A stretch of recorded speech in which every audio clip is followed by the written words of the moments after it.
Hello students, welcome and welcome back to my channel. तो आज के इस वीडियो में हम डिस्कस करेंगे आपके कॉम्पिटिटिव गवर्नमेंट एंड पॉलिटिक्स जो आपकी बुक है POLS 201 कोड है इस बुक का। ये सेकेंड ईयर की बुक है, मेजर और माइनर दोनों सब्जेक्ट्स के लिए ये दी गई है। आज हम करेंगे यूनिट नंबर 3 जो है वो डिस्कस करेंगे। इससे प्रीवियस वीडियो में हमने यूनिट नंबर 2 डिस्कस कर ली थी जो थी संसदीय सरकार, और दूसरा टॉपिक था आपका अध्यक्षात्मक सरकार, और यूनिट नंबर 1 भी हमने डिस्कस कर ली है। तो आज की वीडियो में यूनिट नंबर 3 हम डिस्कस कर लेंगे। अगर आप चाहते हैं कि मैं यूनिट नंबर 4 भी डिस्कस करूं तो कमेंट सेक्शन में कमेंट कर दीजिएगा, वरना देखेंगे। पहला जो आपका टॉपिक है निर्वाचन व्यवस्था। इस निर्वाचक व्यवस्था यूनिट नंबर 3 है आपकी electoral system. So first topic है आपका फर्स्ट पास द पोस्ट, और दूसरा टॉपिक है अनुपातिक प्रतिनिधित्व। दोनों के गुण और दोष मैंने बताए हैं, यहाँ पर भी गुण और दोष है, इसके भी गुण और दोष है। एक टॉपिक छूट जाता है इसमें कि अनुपातिक प्रतिनिधित्व के तरीके। तो आप को अगर वो वीडियो भी चाहिए तो कमेंट सेक्शन में कमेंट कर दीजिएगा। वैसे इन दो टॉपिक में से आपको 10 नंबर का प्रश्न और 5 2 नंबर के प्रश्न आ जाते हैं। पहले पढ़ लेते हैं कि फर्स्ट पास द पोस्ट विधि क्या है, इसके बारे में हम पढ़ेंगे। So students, first past the post विधि को प्रतिनिधित्व की साधारण बहुमत व्यवस्था भी कहा जाता है। साधारण बहुमत व्यवस्था भी कहा जाता है। इस विधि के अंतर्गत संपूर्ण राज्य को अलग अलग निर्वाचन क्षेत्रों में बांट दिया जाता है। इस विधि के अंतर्गत एक निर्वाचन क्षेत्र में से एक प्रतिनिधि चुना जाता है। तो यहाँ पर बोला गया है ये फर्स्ट पास द पोस्ट जो विधि है उसके अंतर्गत जो है वो बहुमत व्यवस्था भी कहा जाता है इसको। और इस विधि के अंतर्गत संपूर्ण राज्य को अलग अलग जो है वो क्षेत्रों में बांट दिया जाता है, निर्वाचन क्षेत्रों में बांट दिया जाता है। इस विधि के अंतर्गत एक निर्वाचन क्षेत्र से एक प्रतिनिधि चुना जाता है। अब अलग अलग क्षेत्रों में जो है राज्य को निर्वाचन क्षेत्रों में बांट दिया जाता है। हर एक क्षेत्र से एक जो है वो प्रतिनिधि जो है वो चुना जाएगा। प्रत्येक मतदाता को एक वोट डालने का अधिकार होता है। जो उम्मीदवार अधिक वोट प्राप्त करता है उसे विजय घोषित कर दिया जाता है। तो यहाँ पर बोला गया है कि जो उम्मीदवार जो है वो अधिक वोट प्राप्त करेगा उसे जो है वो विजय घोषित कर दिया जाता है। इस विधि के अंतर्गत उम्मीदवारों को जीतने के लिए कोई कोटा निश्चित नहीं किया जाता है। बोला गया है कि इस विधि के अंतर्गत जो उम्मीदवार जीतते हैं उनके लिए जो है वो कोई कोटा निश्चित नहीं किया जाता है। सभी उम्मीदवारों में से जो उम्मीदवार सबसे अधिक मत प्राप्त करता है वही विजय घोषित कर दिया जाता है। अब इसके हम कुछ गुण देख लेंगे। तो सबसे पहला गुण है कि सरल विधि। यह विधि बहुत सरल मानी जाती है तथा जनसाधारण भी इसे आसानी से समझ सकते हैं। एक निश्चित क्षेत्र से कई उम्मीदवार चुनाव लड़ते हैं, परंतु उसे ही विजय घोषित किया जाता है जिसे सर्वाधिक मत पड़े हों। फिर आता है सही प्रतिनिधि का चुनाव।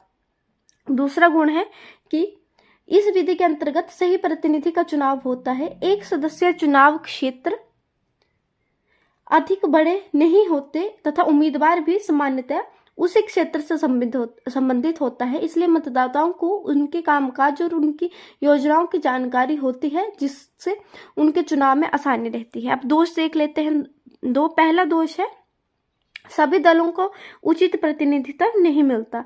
इस विधि का पहला गुण यह है कि विधान पालिका में सभी दलों एवं वर्गों को प्रतिनिधित्व नहीं मिलता।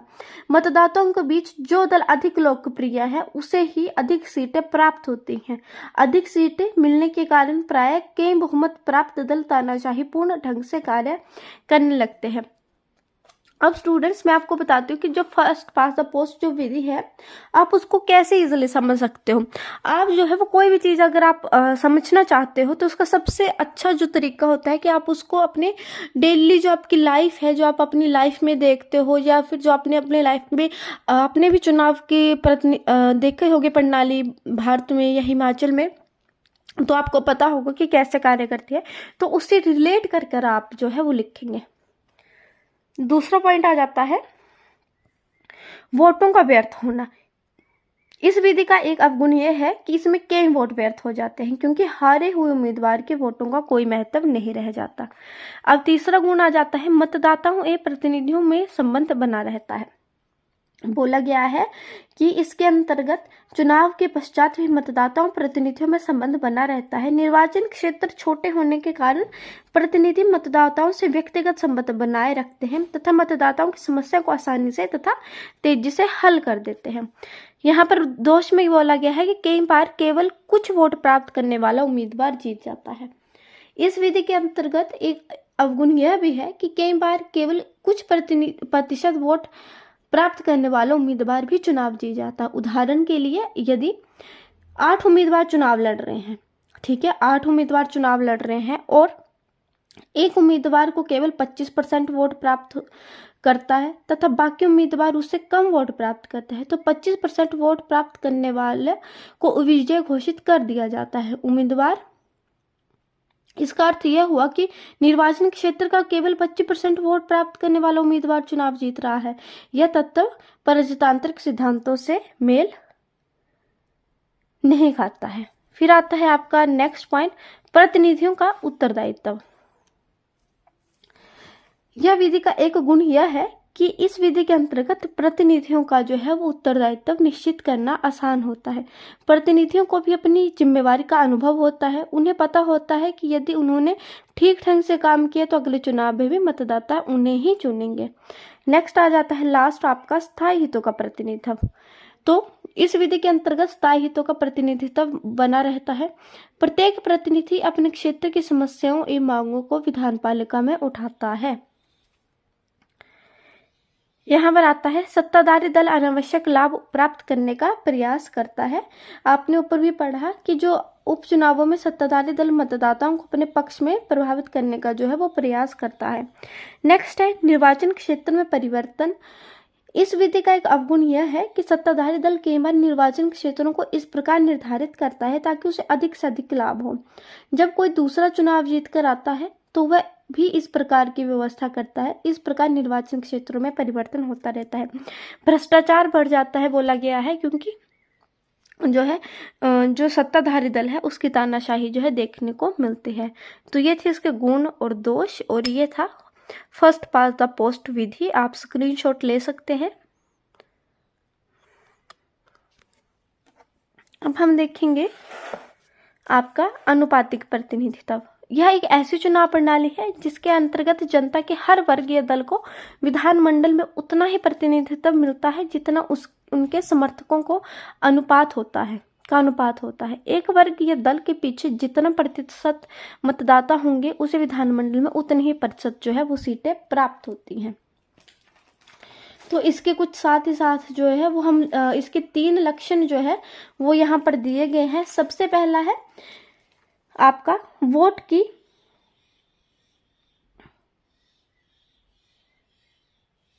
तरजीह।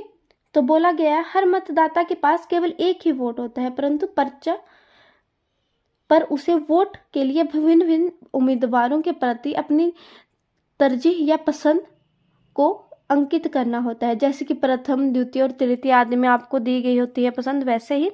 फिर आता है दूसरा पॉइंट, बहुत सदस्य निर्वाचन क्षेत्रों का बहुत सदस्य होना आवश्यक है। आम मत यह है कि एक निर्वाचन क्षेत्र में 3 से लेकर 15 तक प्रतिनिधियों के चुने जाने की व्यवस्था है।